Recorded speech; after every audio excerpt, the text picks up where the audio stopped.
Good morning, and thank you to Pastor Wills for inviting me back and all of you for opening the opportunity for me to be here. I appreciate that, and I'm humbled by it. And here I get the opportunity to speak about what we do through the eyes of the ministry and not necessarily staying on that line of that the state law draws for us, which is God can't be necessarily everywhere. So when I talk at school, I can't necessarily share it from the same way that I view it through the ministerial aspect.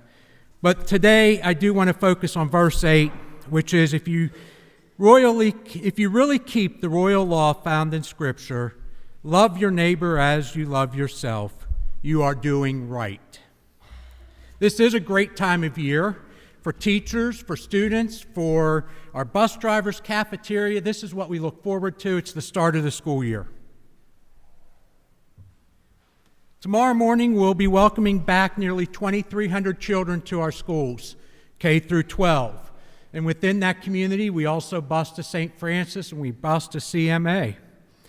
These kids are going to come from 8 different municipalities, and they cover about 345 square miles. Everywhere from almost Carthage down to the other side of Lumber City is our district and the size that those kids come from. Some are going to be blessed to come from 2-parent homes. Many will not. Many will come from homes that have been impacted by divorce, drugs, poor choices. And I like to think of it as some of those kids have not won the parent lottery. They don't have the ability to determine where they're going to be when they're born or who their parents are.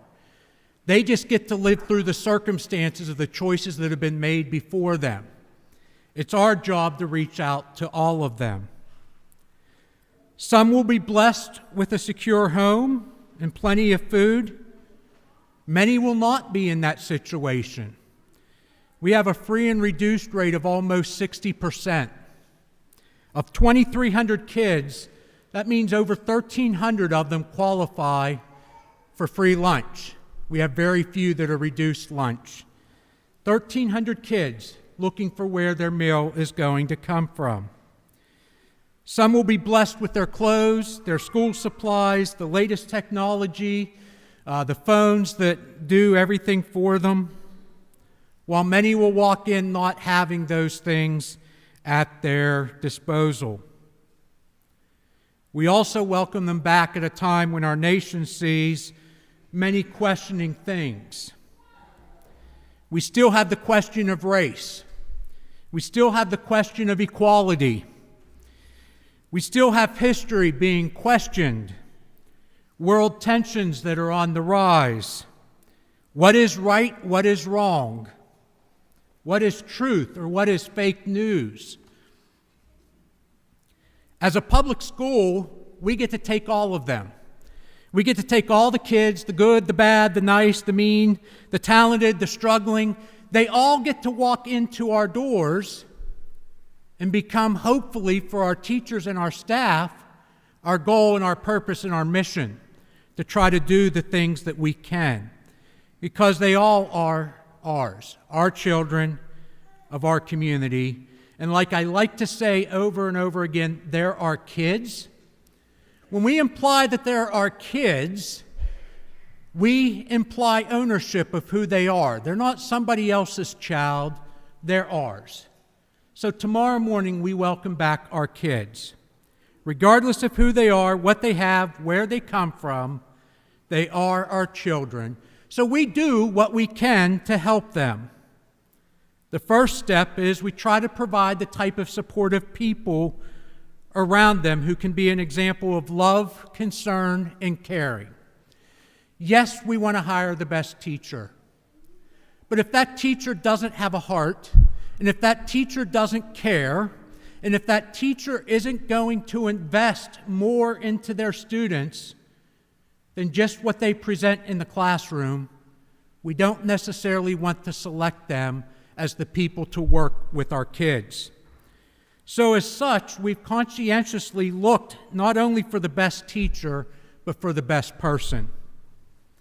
We want those who care and are willing to do more than just come and fill that space in the front of the classroom. And that applies to our custodians, that applies to our cleaning staff, that applies to the aides that work with our kids. We want to find those ones who want to be there, who want to care. The majority of our extracurriculars at school are sponsored and coached by our employees. That is a rarity in today's public school setting. A lot of our neighboring districts have to go out searching every year to try to find people to step up into the roles of leadership that the kids look up to. We're blessed to have those people year in and year out there in front of our kids. In fact, one of them, those of you that know Sid Lansbury, 40th year of coaching baseball, spending time within our community.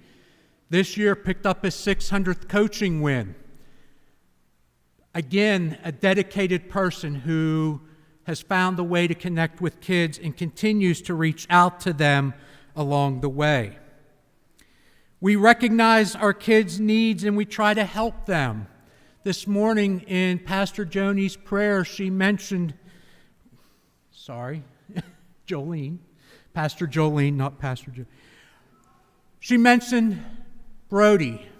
We also had Allison Kolna. Last year, our family, our staff, raised over $20,000 for those two families and for additional needs throughout the year.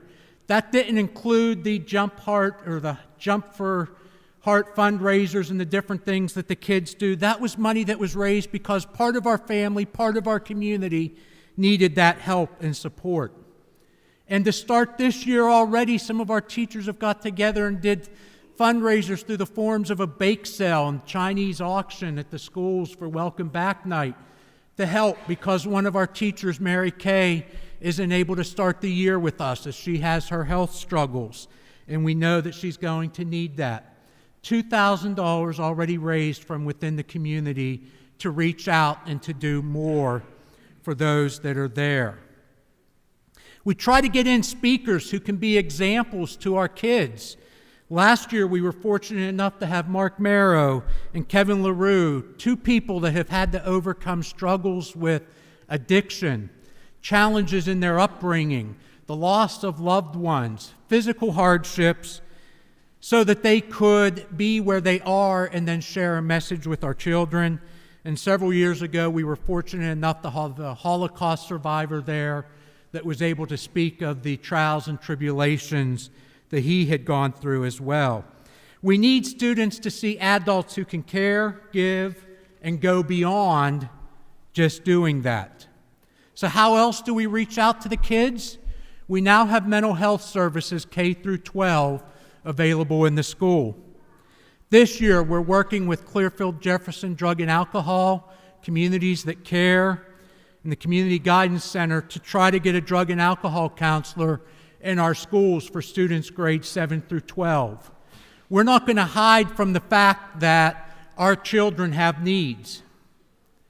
We feel fortunate that when the dogs come in, they don't find anything, and we don't have a lot of examples at our schools with drug and alcohol, but we would be foolish to hide from the fact that that need exists.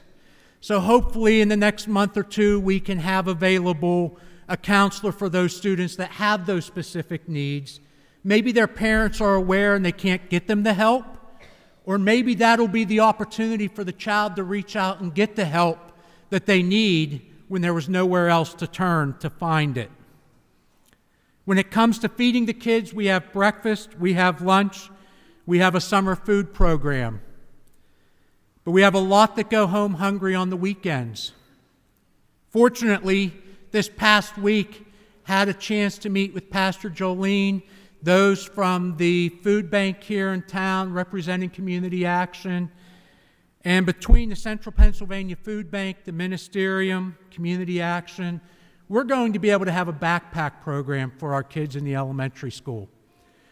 That come Fridays, when those kids leave, they're going to be able to pick up a backpack that has food in it, take it home, and we're going to try one more step at keeping them fed throughout the weekend. Now, we've also heard that a lot of times those backpacks end up being empty by the time the kids get home because they've ate what's on it. Another sign of how hungry they can be at times. But our goal is to feed them. One more effort at taking care of our neighbor. When it comes to clothing the kids, we again have help. A lot of you contributed to the school supplies that get distributed at the beginning of the year for the kids in need. Money was donated through that drive that also helps to provide clothes throughout the year for our students.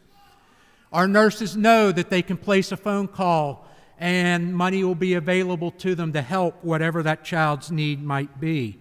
When it comes time for the prom, we coordinate with the prom closet to help those students who need access to that. At graduation, we kind of ask the young men to have on black slacks and black shoes. And as graduation gets closer and closer, the secretary has to run out to Walmart, sometimes at the last minute, to get those needs addressed so that those kids can march through that graduation line with the same dignity and respect that the classmates around them have. We try to address each student's needs throughout the year. The hardest thing to address sometimes is giving every student the opportunity that those around them have. My kids are blessed to have the opportunity to see, do, and experience as many as yours have. But when you come from a community with 60% economically disadvantaged and the number of broken homes and the drugs and the different things that are here, a lot of our students don't get the opportunity to see, exceed, explore, and understand the things that are around them. So in an effort not to show favoritism, to do many things, all of our classes are available for all of our students. Music instruments are available for those parents who can't provide them. We have a no-cut policy with our teams. If you want to be involved, be involved. Our coaches will welcome you. Our high school library is open from about 6:30 in the morning till 6 at night so that those students that don't necessarily have the resources at home, through internet or computers or printers, they can come in a little early, they can stay after school, whatever we can do to try to give them that opportunity. And then we encourage them and encourage them and encourage them. In one form or another, we like to think that our kids have had the opportunity to have something above and beyond the school setting. Almost every school in the county our students managed to visit last year, either for a competition of some kind, for a choir concert, or for a sporting event. We had students last year in Erie for All-State Choir. We had students in Pittsburgh. We had students go to Falling Water. And on their way back, they stop at the Flight 93 Memorial to take time to reflect. We've had them in Hershey for competitions, in State College, Gallitzin, Altoona, Bloomsburg, and many other places across the state. Regardless of the child's opportunities at home, we try to provide the opportunities for them through school. This past year, our opportunities expanded a little bit, and we thought 3 years ago when we had our first student eligible to go to Chicago, that how often is that going to happen that we could have a student earn the recognition through a math competition to be able to go to Chicago and compete. Well, 3 years later, we've had to expand that pool of people a little bit. This year, we sent over 20 to Fargo, North Dakota because of their robotics team and the opportunities that they had. And we had students from a variety of walks of life there. From the blind to the poor to the gifted to whatever the group was, they all had the opportunity. None of them had been to Fargo. Some of them, it was the first time to be on a plane. Some of them, it was the first time to get snowed out and have to wait for the next day to fly back. We had a student in Chicago for math competition, one of only 35 sophomores that were invited. We had students in Nashville, Tennessee for the work that they did, trying to raise a awareness of caring and compassion in school and bringing in a guest speaker, and their project earned them the opportunity at the state level to be second and then to be invited to nationals with their group and earn second within the country.